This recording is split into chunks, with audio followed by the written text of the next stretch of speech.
Ke Tanjung Pinang naik kapal selam, sambil mancing duduk di dermaga. Kalau ada yang mengucapkan salam, yuk kita balas dengan bertenaga. Assalamualaikum warahmatullahi wabarakatuh. Waalaikumsalam warahmatullahi wabarakatuh. Ikan hiu mulutnya lebar. How are you, apa kabar? Baik. Baik, alhamdulillah. Bapak Ibu hadir di sesi kita kali ini dengan wajah yang sangat berbinar-binar. Tandanya tukin sudah cair kayaknya. Alhamdulillah.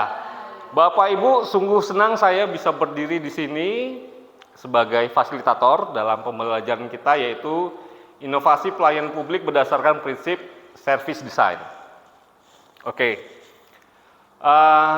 Sebelumnya ada pepatah mengatakan tak kenal maka tak sayang. Maka saya akan memperkenalkan diri dan nanti saya akan meminta Bapak Ibu juga untuk memperkenalkan diri. Harapannya kelas kita bisa jadi interaktif dan kekeluargaan ya. Nama saya Hilmawan, saya Widyaswara, ahli pertama di BPSDM Provinsi Lampung. Ini sosial media saya, kontak person saya bisa Bapak hubungi kapan saja. Kemudian saya ingin mencoba mengenal Bapak Ibu dan saya yakin Bapak Ibu semua juga mungkin belum saling mengenal ya, karena berasal dari OPD yang berbeda-beda.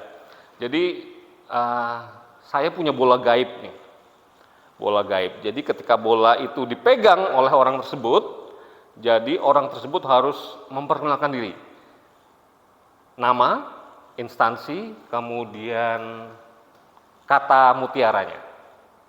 Paham Bapak Ibu? Paham. Oke, contohnya bola gaib ada di saya.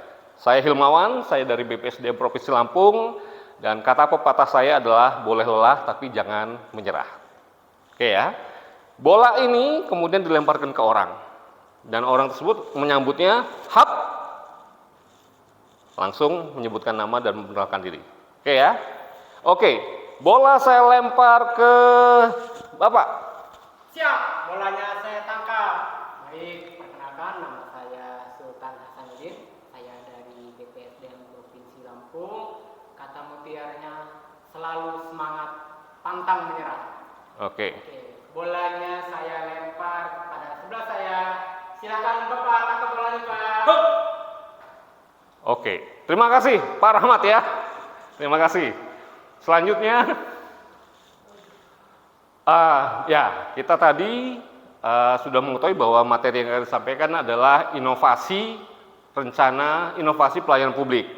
Jadi yang diharapkan setelah kita mengikuti materi ini adalah Bapak Ibu itu mampu untuk menyusun rencana inovasi pelayanan publik, terutama di instansinya masing-masing. Kemudian kita belajar mulai dari pengertian dan tujuan inovasi, kemudian prinsip service design dalam inovasi pelayanan publik, kemudian yang ketiga kita mencoba menyusun rencana inovasi pelayanan publik. Jadi kita akan melewati beberapa metode. Yang pertama adalah ceramah interaktif, jadi saya harapkan Bapak Ibu untuk jangan sungkan-sungkan menyampaikan pendapatnya, pengalamannya tentang topik kita. Kemudian juga nanti ada diskusi kelompok, studi kasus, presentasi. Dan untuk evaluasi saya sebagai fasilitator, saya akan melakukan penugasan dan ada sedikit kuis nantinya. Oke, selanjutnya. Nah, ini yang penting nih, kita perlu set kontrak belajar kita. Tolong Bapak Ibu scan barcode ini, nanti akan terhubung ke Adia Boards, dan silakan diklik, Bapak input apa yang Bapak harapkan dari pembelajaran kita selama ini. Oke. Dan hasilnya, oke, kita harus interaktif, semangat, disiplin, terbuka, kekeluargaan, dan fleksibel. Baik, luar biasa sekali. Setuju ya Bapak Ibu semua ya? Setuju. Oke, kalau begitu kita lanjut ke materi. Kita mulai dengan sering mendengar kata inovasi ya, terutama kalau kita jalan ke toko-toko elektronik tuh, toko HP misalnya. Mereka terus saja melakukan inovasi. Jadi nggak heran kalau HP itu umur 2 bulan sudah terasa jadul teknologinya. Jadi menurut Bapak Ibu inovasi itu apa Bu? Bapak? Pembaharuan. Pembaharuan, betul sekali. Sangat setuju saya. Bu siapa tadi? Ermi. Bu Ermi. Terima kasih Bu Ermi membantu saya. Jadi kalau kita definisikan, inovasi itu sebenarnya adalah upaya pembaharuan ya. Dari banyak sisi. dari sisi metode, teknologi, dan sebagainya, yang tujuannya itu adalah untuk memperbaiki. Kalau konteksnya pelayanan publik, yaitu untuk memperbaiki atau meningkatkan pelayanan publik kita. Cirinya, yang pastinya memberikan nilai tambah, yang tadinya 3 hari menjadi 2 hari. Kemudian, dan berorientasi pada pengguna, efektif dan efisien, berkelanjutan dan replicable. Kemudian, tujuannya sendiri, inovasi itu dilakukan supaya pelayanan menjadi cepat, murah, dan mudah. Kemudian meningkatkan kepuasan pelanggan, meningkatkan efisiensi dan efektivitas organisasi, dan yang pastinya nanti akhirnya akan meningkatkan trust publik kepada organisasi kita. Next. Nah, kalau tadi saya sampaikan bahwa pengalaman pengguna atau kebutuhan pengguna itu sangat penting, dan itu hal yang mendasari prinsip service design dalam inovasi. Nah, siapa dari Bapak Ibu semua yang sering belanja online nih? Di Shopee atau di Tokped? Mbak Septi ya? Waduh, biasanya ibu-ibu duitnya banyak. Kalau bapak-bapak kayak Pak Rahmat kayaknya dipegang istrinya nih. Iya, betul, Pak. Betul ya Pak? Oke. Ada bintang 5 kan? Ada bintang 5. Dan itu adalah upaya Shopee untuk menjaring user experience dari penggunanya, dengan tujuan memahami kebutuhan, perilaku, dan harapan pengguna layanan. Next. Nah, ini ada 5 prinsip dari service design. Yang pertama itu adalah human centered. Artinya, kita melakukan inovasi itu berdasarkan pemahaman kita akan pengalaman, kebutuhan, dan keinginan pengguna. Caranya bisa lewat tadi, bintang 5 di Shopee tadi, atau kita bisa observasi langsung proses layanan, atau kita wawancara. Banyak metodenya, nanti akan disampaikan.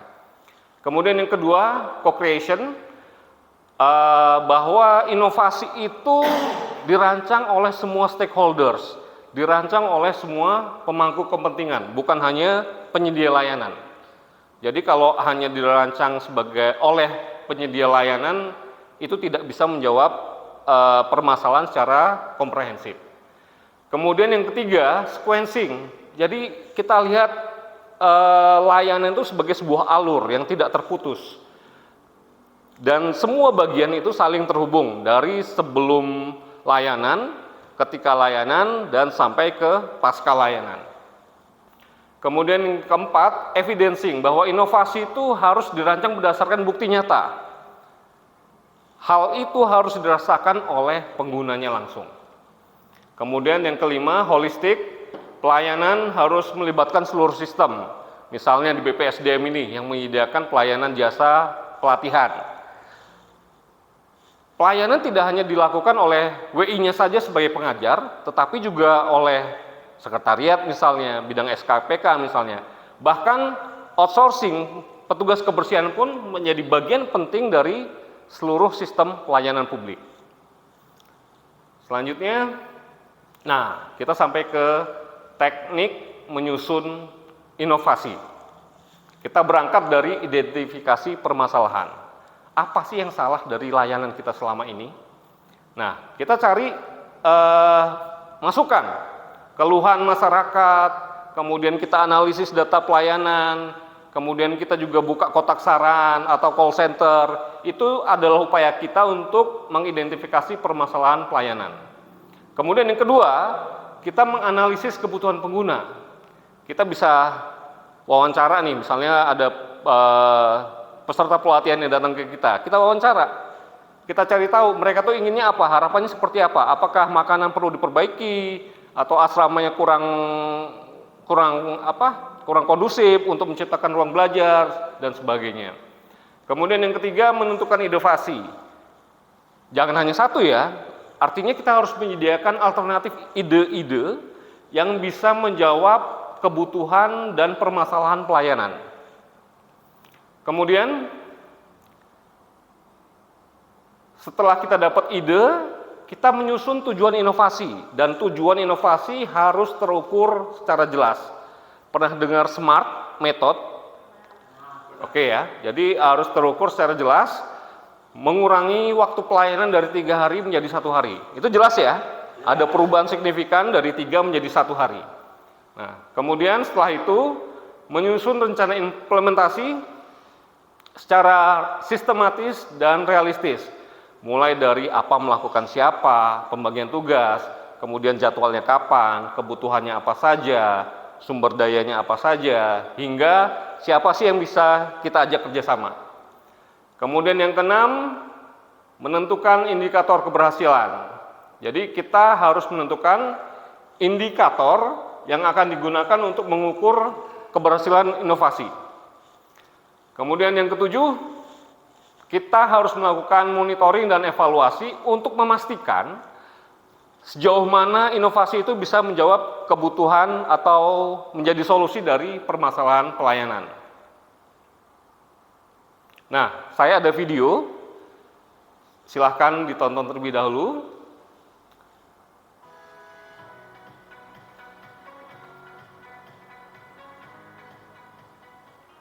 Oke.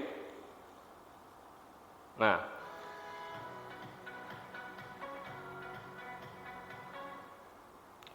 dari video yang Bapak Ibu saksikan tadi, itu kan tergambar jelas ya permasalahannya apa. Jadi saya minta Bapak Ibu secara berkelompok coba tangkap keluhan masyarakat.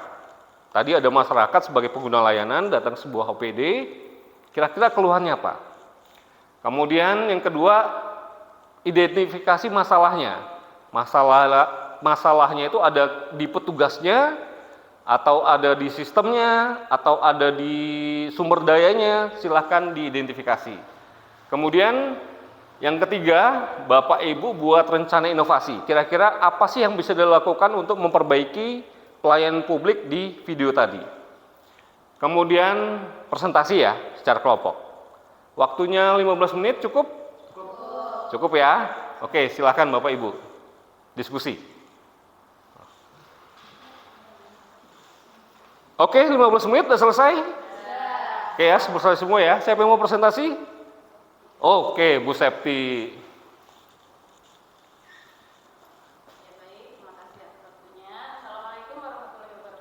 Waalaikumsalam warahmatullahi wabarakatuh. Terima kasih. Assalamualaikum warahmatullahi wabarakatuh. Oke, beri big applause for Ibu Septi. Terima kasih banyak Ibu Septi. Jadi di kelompoknya Ibu Septi tadi anggotanya siapa aja? Oh, ada saya, Septi, ada Erni, dan ada Nashwa. Oke, jadi semuanya saling kontribusi ya? Iya. Oke, terima kasih. Jadi di kelompok Bu Septi tadi sudah mampu menangkap keluhan masyarakat, kemudian identifikasi masalahnya, kemudian rencana inovasinya juga sangat bagus Ibu, tergambar dengan jelas. Kerjanya brilian sekali. Terima kasih ya. Oke, kelompok yang lain? Oke, silakan. Terima kasih. Kemudian dari sesi kita pagi hari ini, ada yang bisa bantu saya kira-kira kesimpulan apa dari rencana inovasi pelayanan publik? Ada yang bisa bantu? Pak Sultan mungkin? Ya, baik, inovasi ini sangat dibutuhkan dan harus ada kebaharuan sehingga terus berlanjut secara sustainable. Oke, saya sangat setuju sekali dengan apa yang dikatakan Pak Sultan. Kata lainnya adalah pelayanan publik itu harus selalu kita update, kita harus tingkatkan.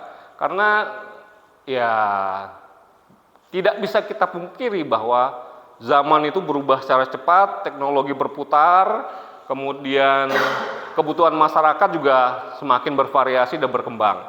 Jadi kita sebagai penyedia layanan publik itu harus mampu menjawab kebutuhan pelanggan tadi melalui continuous improvement. Kemudian saya juga ingat,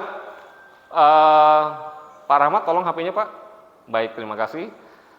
Saya juga ingat kata-katanya Peter Drucker yang mengatakan bahwa innovation is not about how many ideas we have, but the more important is the willingness to moving from the old ways. Kira-kira tahu maksudnya ya kan, pasti kan? Jadi bagaimana kita bisa bukan hanya masalah ide yang baru, tetapi bagaimana kita meninggalkan pola dan kebiasaan lama untuk memperbaiki diri. Oke, nanti saya akan berikan sedikit tugas sama seperti tadi, tapi buat analisis dan rencana inovasi tadi berdasarkan OPD-nya masing-masing. Jelas ya Bapak Ibu ya? Oke, terima kasih atas pertemuan yang sangat bersemangat ini. Siang-siang makan pepaya, sorenya makan alpukat. Demikian pertemuan dengan saya, semoga bisa memberikan manfaat. Terima kasih, aplaus buat kita semua. Wassalamualaikum warahmatullahi wabarakatuh.